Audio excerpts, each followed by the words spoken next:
Hi guys, welcome back. So really quickly I wanted to talk about the difference between credit cards and debit cards. And so I know a lot of people probably would prefer to have a debit card to set up a regular bank account. It seems way less scary than having a credit card, scarier than having multiple credit cards.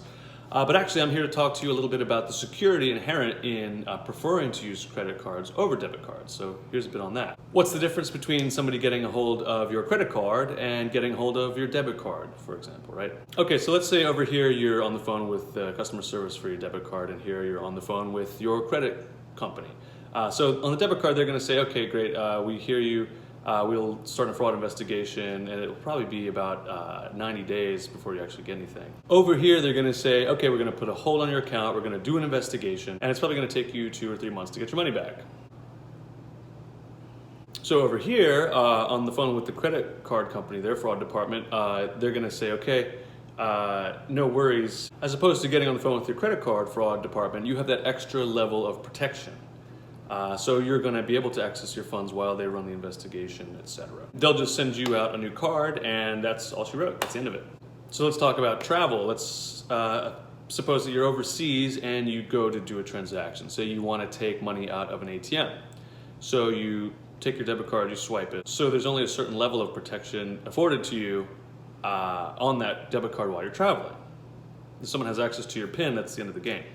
Now, in contrast, if you have a credit card, you're actually protected. You don't have to worry about your bank putting a stop on your card.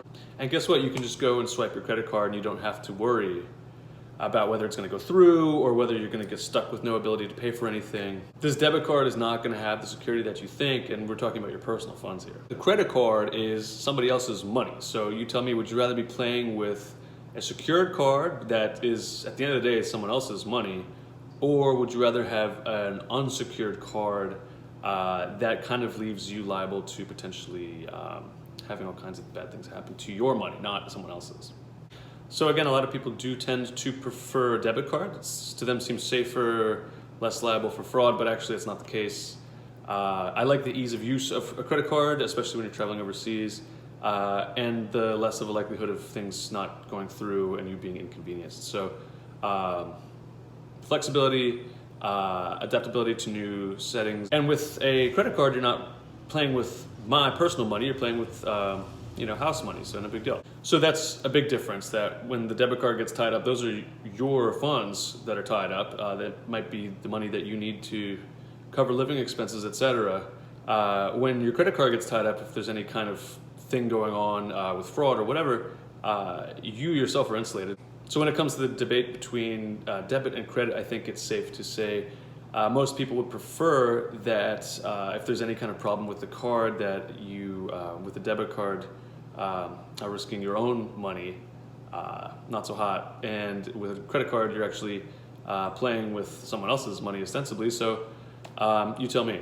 So that's just one of the differences between, in general, sort of a higher overarching view of everything, why you might prefer credit over debit.